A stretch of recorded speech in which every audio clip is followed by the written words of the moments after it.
Hi everybody, my name's Doug Wilson and this is Yellowhawk Customs Outdoors. On this video, I'm gonna crack the egg, right? I'm gonna show you some of my favorite bushcraft style knives. Like, what do I take out into the field and actually use, right? Like this puppy here, right? This is, in my opinion, one of the finest budget bushcrafters on the market.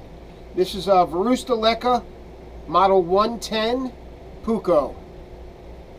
It's sold by Whisky. It's a Swedish company, I think. Finnish or Swedish, one of those two. Okay? This is a badass bushcrafter. This can hold its own against knives that are 10 times its price. Okay? So if you guys stay tuned, I'm going to show you more of my favorite bushcraft style knives. We'll be right back.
Hi everybody, we're back. I hope you liked that introduction. Some of that was made by, done by John Mistro. Shout out to John Mistro. How you doing, brother?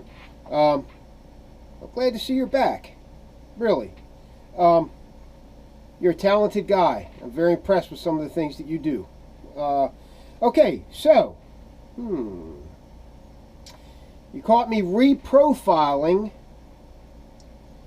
the spine of my dark timber Tavi. This was made for me by Peter Kohler at Dark Timber Custom Knives to go with my Timberhawk Bushcrafter, right? So it's a necker, basically, to go with my Timberhawk, right? So yeah, I'm a hands-on kind of guy when it comes to knives. I don't like baby them, right? You know what I mean? I know it's a dark timber, right? And God forbid if you should actually do anything with it yourself, like reprofile the spine or whatever. But when I got it, it didn't have a very sharp spine, and that's what I require for a necker in most cases. So I put a 90-degree spine on it. That's just, you know, pretty simple. It's not hard to do. Yes, you can screw it up, but generally I don't. I'm fairly good at this stuff, right? So anyway, that's the Dark Timber Tavi. So this video is going to be some of my favorite bushcraft style knives. Now, before I get into it, I want to say this. There are thousands and thousands of different knives out there made by different makers, right? This video is in no way, shape, or form trying to indicate that these are the only bushcraft knives you need to be using. The only thing this video indicates is, in my experience of over 40 years in the bush and serving in special operations, These are the knives that serve me the best as far as bushcraft goes. And there are others that I have that serve me well also, that just didn't make the cut. You know what I mean? If I did a video with all the knives, holy crap, man, we'd be here for 10 hours.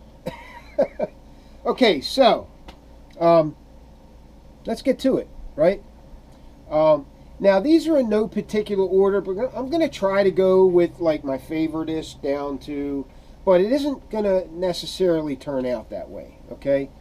My brain doesn't work like it used to anymore. So the first knife I want to show you is my Timberhawk Bushcrafter, okay? The reason I'm showing this knife first is not because I use it all the time. I still use it. I love the knife. It is badass. And it's made by Peter Kohler, my buddy, right? Him and I started out together, right? I put him on the channel, promoted his knives and all that stuff. And then he exploded overnight, which I think is an absolutely great thing for him, right? So I applaud his success. I really do. He's a great guy, a family man. Him and I are a lot different when it comes to socialness, you know. He's a people person. I'm kind of secluded and hermit type. Not really, but you know what I mean, right? I don't like inconvenience, you know what I mean? And any situation that makes me feel like I'm being inconvenienced, now I know that's selfish. I know it is, right? I'm working on it. Anyway, Timberhawk Bushcrafter, 01 tool steel, highly polished. I don't keep it highly polished, but sometimes I do repolish it, right? Like the Tavi, this one did not have a super sharp spine, but it does now, right? I reprofiled the spine, nice and sharp. The main reason I want a sharp 90-degree spine on a Bushcrafter is because a lot of times when I go to build a fire, I'll scrape bark, right? Whether it be fat wood scrapings or just regular birch shavings or whatever, right? That does a good job at shaving the bark off of a piece of wood to make a nice pile of bushcraft cotton, right? Okay, so I reprofile any knife that I really love that doesn't have a 90-degree spine. I'll do it myself, no problem. Okay, so there's the Timberhawk Bushcrafter. It's got birch scales, right? This is a work of art. Everybody knows Peter Kohler's knives, right? He's very popular now. He has a certain look to his knives. This is a hand-forged knife from him, okay? Now, his hand-forged stuff looks a lot different than his production stuff that he's doing now, right? I prefer his hand-forged stuff. That's just my opinion, okay? There are other production knives that I really like, but I prefer his hand-forged stuff, right? That's what I go for with Pete, right? So there it is, the Timberhawk Bushcrafter, one of my most favoriteest bushcraft knives, right? And I'm out in the field a lot. Even running the company, I still get out there as much as I can. And you know, out in the field to me could mean anything, right? I go out into the back 40 here and practice bushcraft and camp a little bit and have a fire and hang out with my buddies and all that stuff, right? But I spend a lot of time in the field too, right? Just go back and watch some videos. That's all I can say. All right, go to my YouTube channel, Yellowhawk Customs Outdoors. Check it out. Subscribe if you want. Things are getting better for the channel. I've kind of redirected some things with the channel, and I'm kind of gearing up to do some different things now, right? So it's kind of been slow lately, but I think I just posted one the other day, maybe yesterday or the day before, something like that. Okay, so there it is, Timberhawk Bushcrafter, built by Peter Kohler from Dark Timber Customs. If you want a hand-forged knife from Pete, you're going to be waiting a while. That's all I got to say. He's very popular. You're going to be waiting years. right? Unless you call me and I'll get you in there. I'll slide you in there, right? No, don't do that. Don't do that, right? I've done that before and he gets mad at me, right? All right, guys. There's that one, right? Love this knife, okay? It's one of my favorites. Here's just a simple sheath that I built for it out of Cryptek Typhon. It's got 20 feet of accessory cord with, you know, the guts. This is Atwood, really good stuff, right? Real simple, doesn't have anything else on it, okay? I can put a ferro rod here, just slap it on there if I want. A flashlight, whatever, right? I'm the guy that does it, so I can do whatever I want. Okay, so there's that one. I'm going to put that one aside, make some more room, right? Okay, let's see. Next knife that I really love, right, is my Delta Whisky Infinity, okay? Now, this is an EDC Wilderness Bushcrafter, okay? It is small enough that you can EDC it in the field all the time, okay? Some people may say it's a little bit on the bigger side for an all-day EDC type rig. I tend to disagree. For everything this knife can do for you, okay?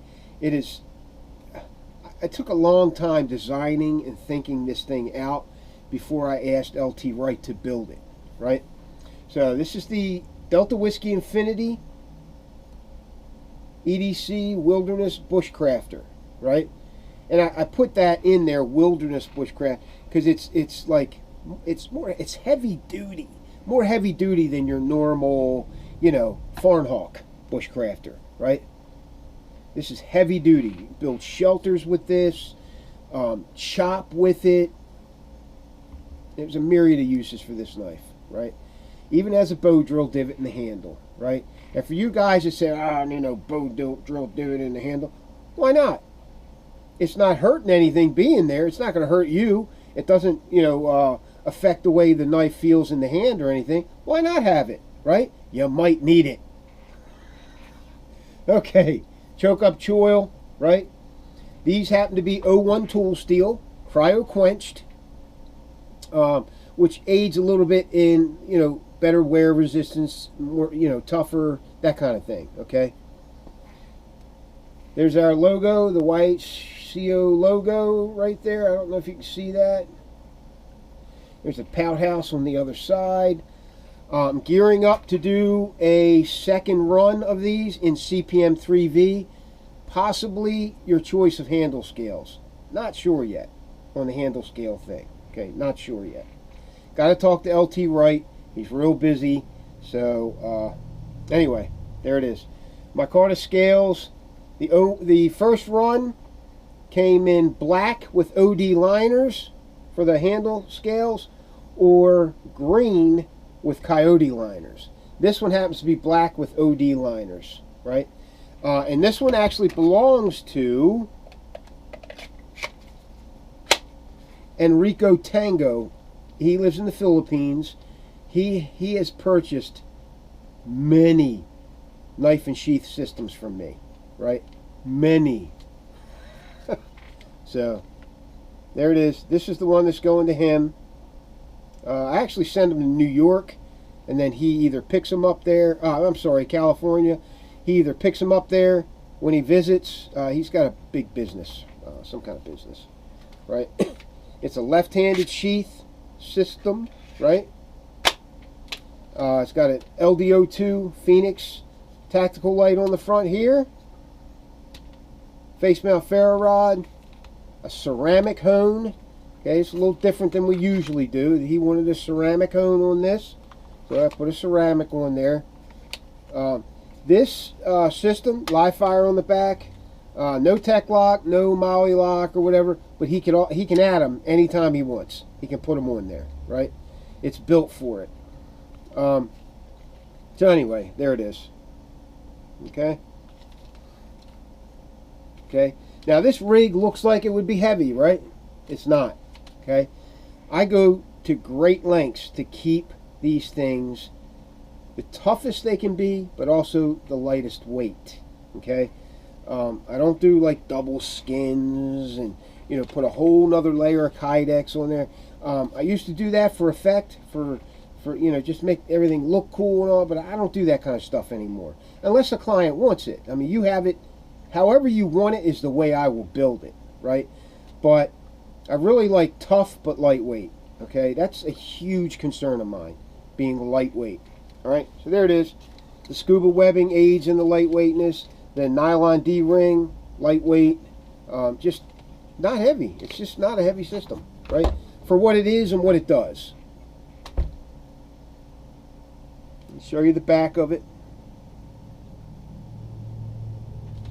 Live fire. These are pretty cool. These live fire assemblies, right?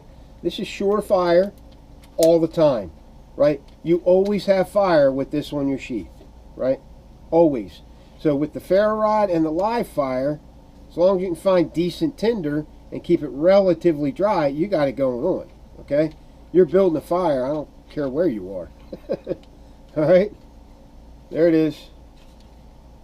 OD carbon fiber, OD green carbon fiber, and black carbon fiber. So there's that one. Okay, boom. One of my very favoritists.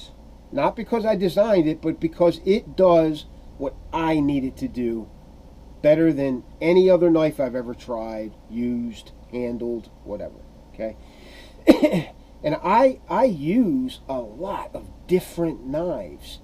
I have knives come through this shop every day. High-end stuff, budget stuff, it doesn't matter. I get it all through here because I'm building the sheath system for it.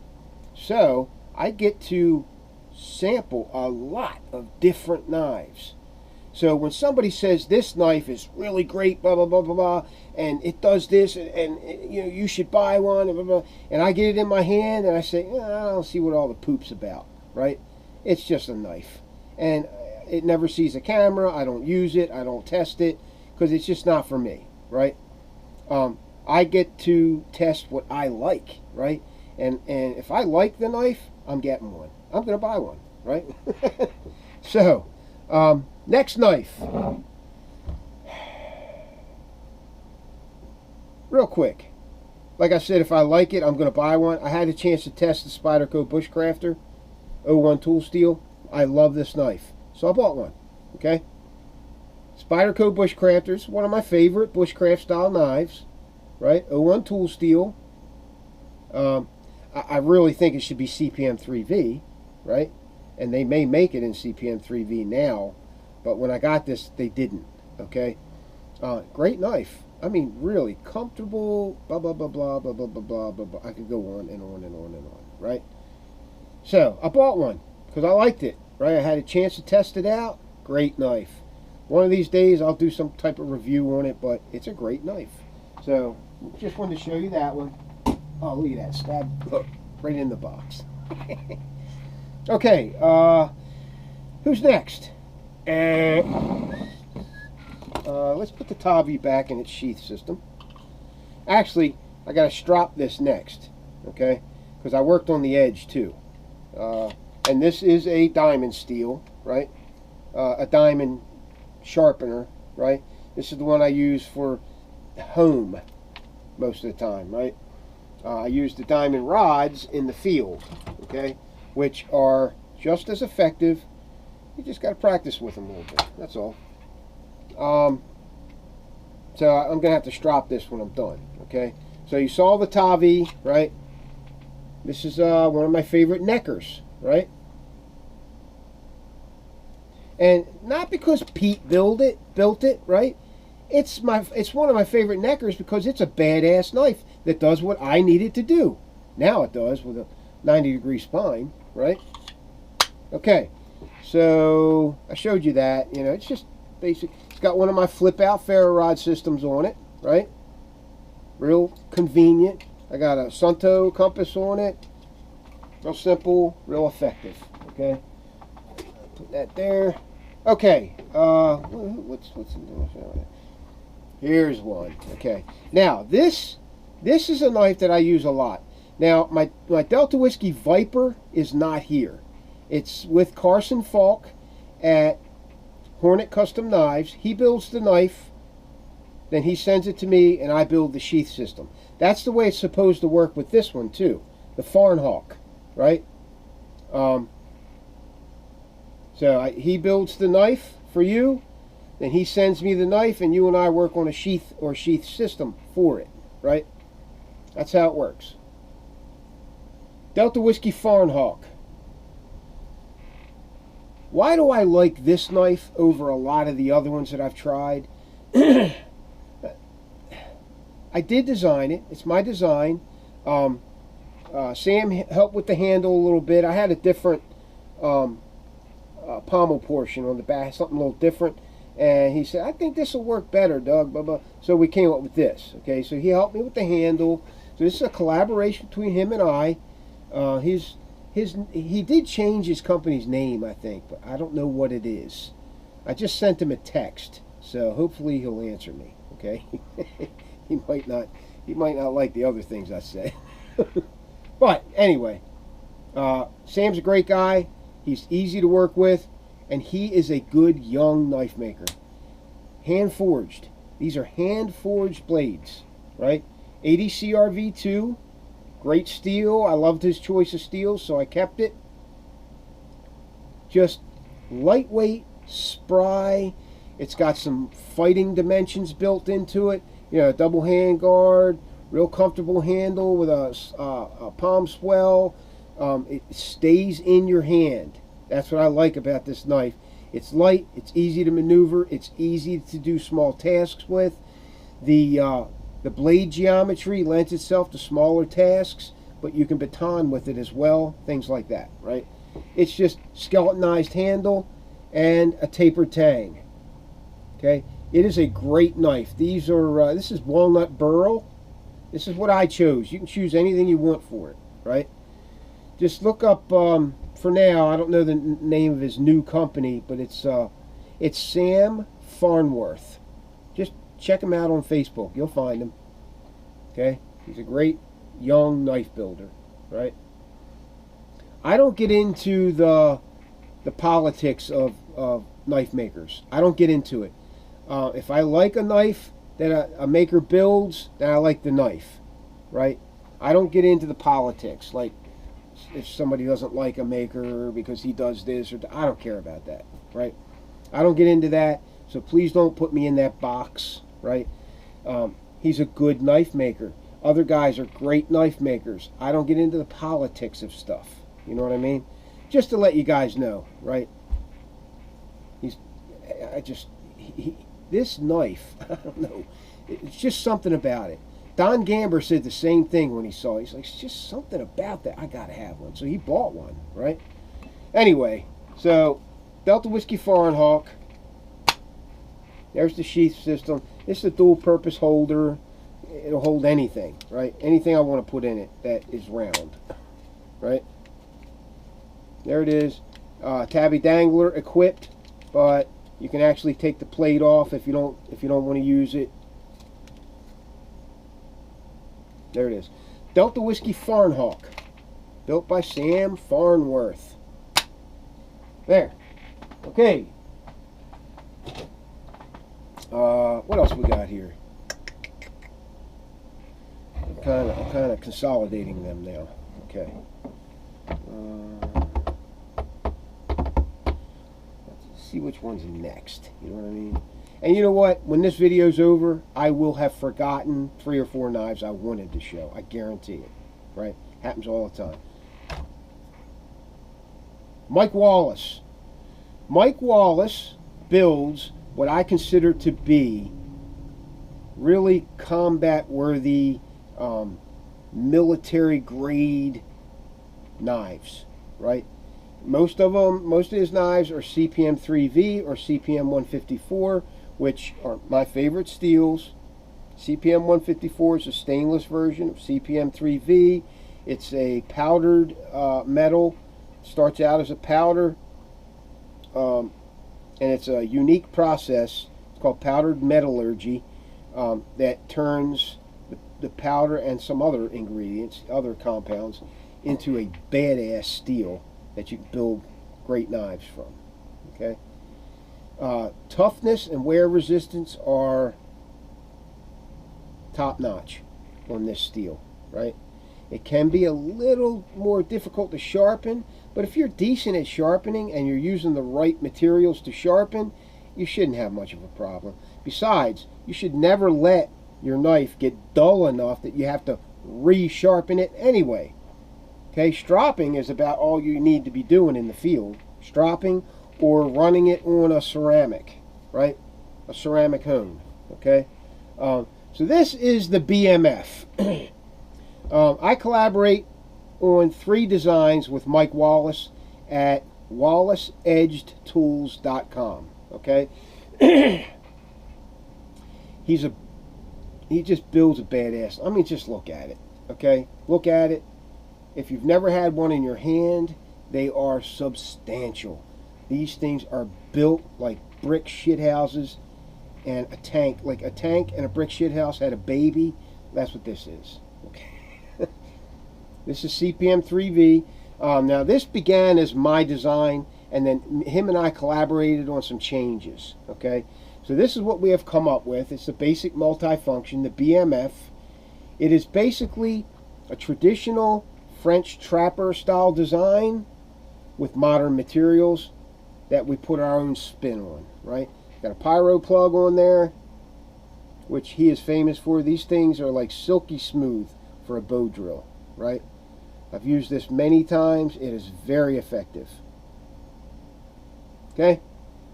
Textured jig scales. This happened just to be colors that I really liked. It's tan, white, and black.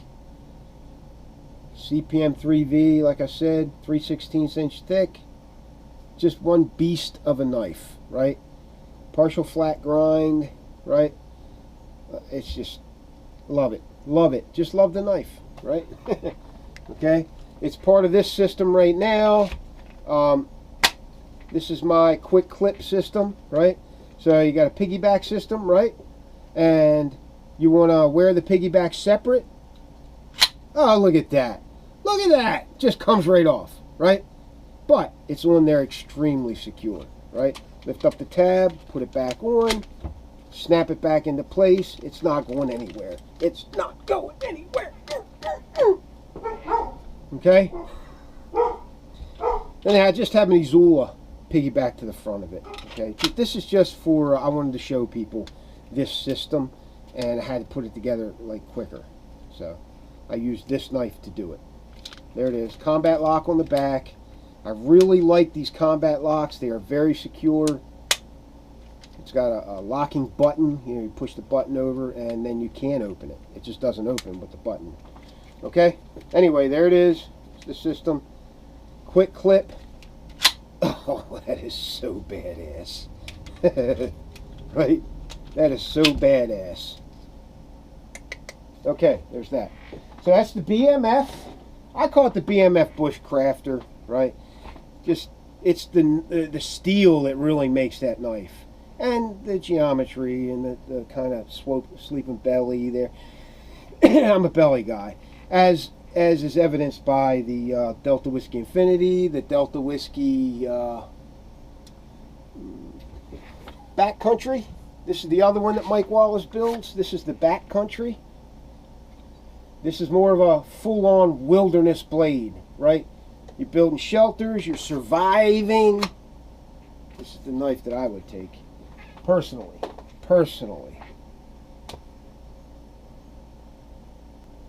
Okay, so this video is going longer than I wanted it to, right?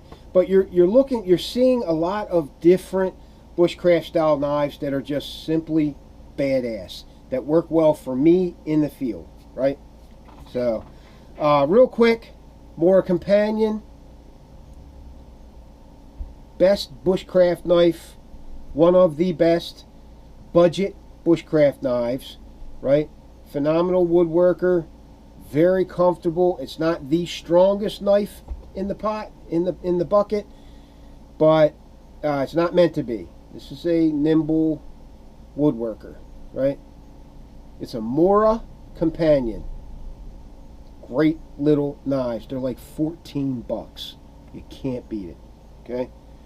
Mora Companion. Mora makes all kinds of blades. There's the Craft line. The Mora High Q. They don't make this anymore. Right. I have 3 or 4 of them still.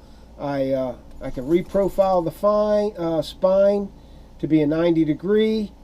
I have a couple of these left that I can sell with the sheath system on it. So if you want one, that's the Mora High Q Craft line.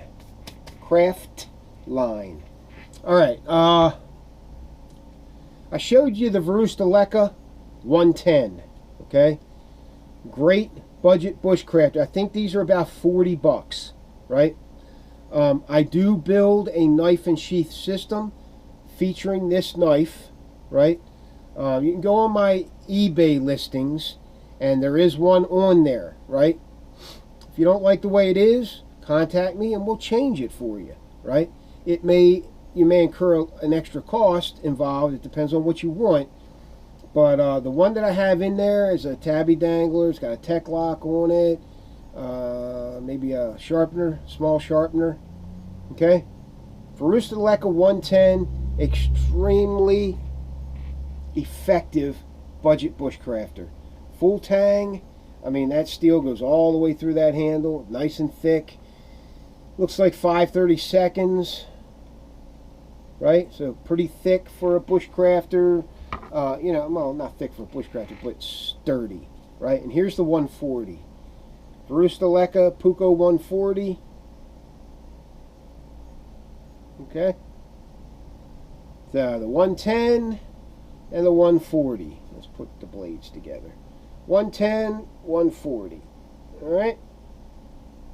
Great knives.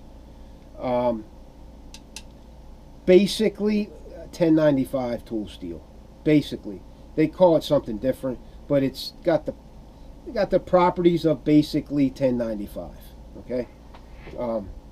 They got good heat treats. Great knives. They are. They really are. If you're looking for a budget bushcrafter, I recommend this knife. Right. I recommend other ones too, but this is a great one. It's a great one. All right. Those handles are hard rubber, and they are very tough. Don't worry about it clicking in and out of the sheath. It's not going to hurt it. Okay. Okay. This guy here. This is one of my favorite neckers. This is my lightest woodworker. It's about the same weight as my Mike Wallace Field Mouse.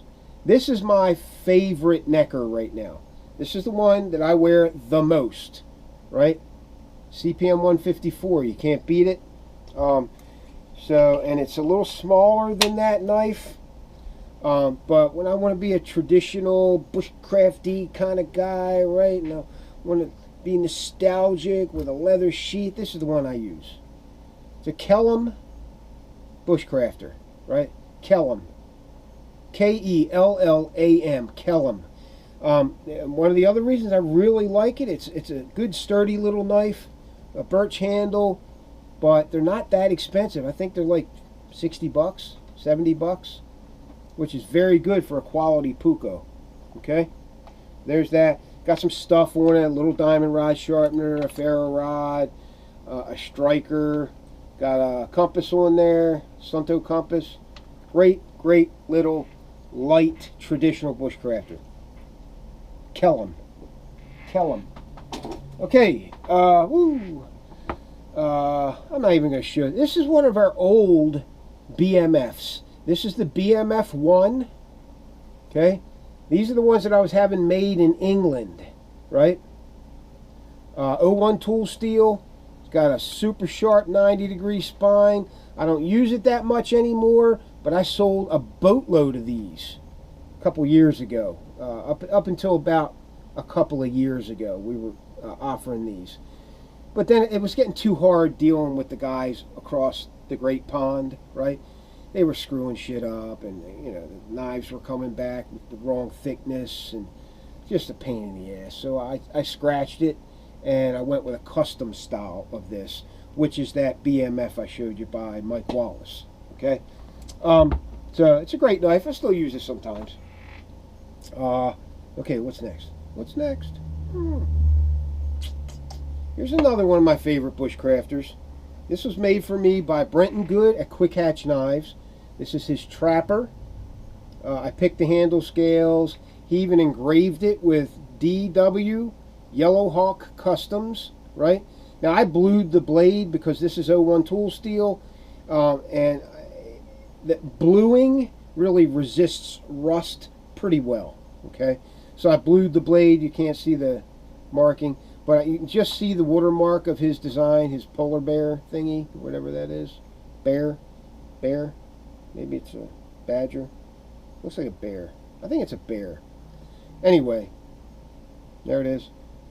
This is another badass bushcrafter. If you're looking for a custom knife, semi-custom, he does a lot of work on these. His handle scales are phenomenal.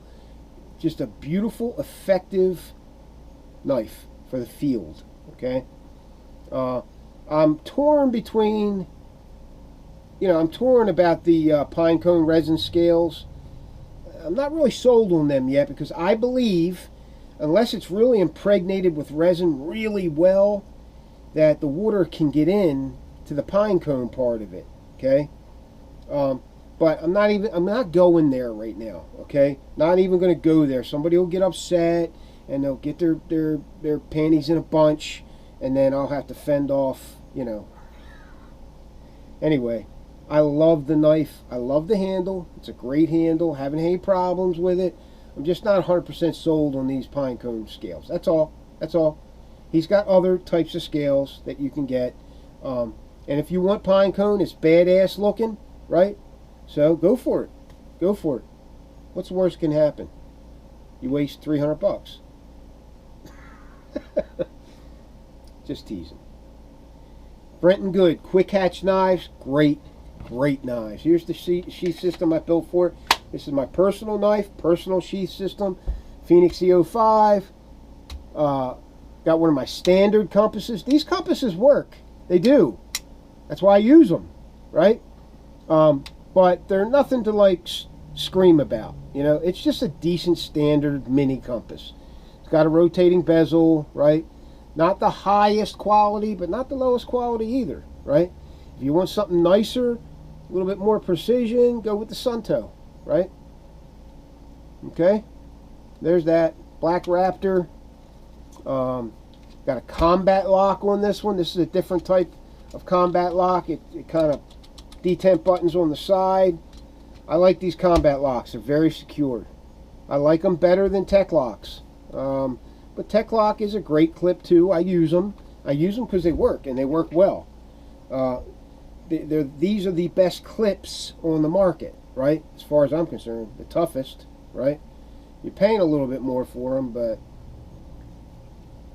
you know how it goes. Fine diamond rod sharpener on the side. Got the the striker on the back. Flashlight, tabby dangler, the whole works, right? Green hex cam is the options, right? Green hex cam. All right, there's that one. So the Brenton Good Trapper, right? I tell you, I wish I had a couple more of his knives. I really like them, right? He is a great maker. I tried to get him to collaborate with me. He just wasn't having it. He just wasn't having it. Okay. Bark River Gunny, right? I don't use this knife a lot. Okay, this one happens to be not mine. This happens to belong to a client. I had it here, so I include it. This is a very popular bushcrafter style knife. Bark River has a knife called the Bushcrafter, right? However, I think this gunny is more effective, just in my opinion. That's all. Got better ergonomics on the handle. It's just a better knife, in my opinion. Okay, full convex grind, 0-degree bevel. This one is CPM 3V, right? If you're going to get a gunny, I suggest you get it in CPM unless you're a stickler for those high carbon 01s and 1095s, which why would you be with CPM 3V hanging around? But first production run, CPM 3V, Bark River Knives, Escanaba, Michigan. Bark River gunny, right? Nice, small, 4-inch blade, 4.5-inch blade. Just a great bushcraft style knife, right? Feather sticks like a dream. All these knives that I'm showing you, feather stick like monsters, okay? All of them do, or I wouldn't use them. So, like I said, I get my choice of a lot of really great knives, and these are the ones I choose, right? Does that mean there aren't other great knives out there? No, it doesn't mean that, okay? Alright guys, I think that's it. One more I want to show you. This is a Condor Bush Lure, okay? If you're looking for another budget style knife that you don't mind modifying, I modified this one. Modified the spine, made it really super sharp. This is from my old days when I was putting divots in the spine for striking a ferro rod, right? That's a dedicated striker for a ferro rod, so you don't have to use the rest of your spine. Get what I'm saying? Use the rest of your spine for other stuff, right? Anyway, I put thumb scallops in it for, shaving and whatnot. Right, I put a bow drill divot in it on both sides. All that works. These are great modifications for this knife. You don't mind doing it because you're only paying $40 for the knife.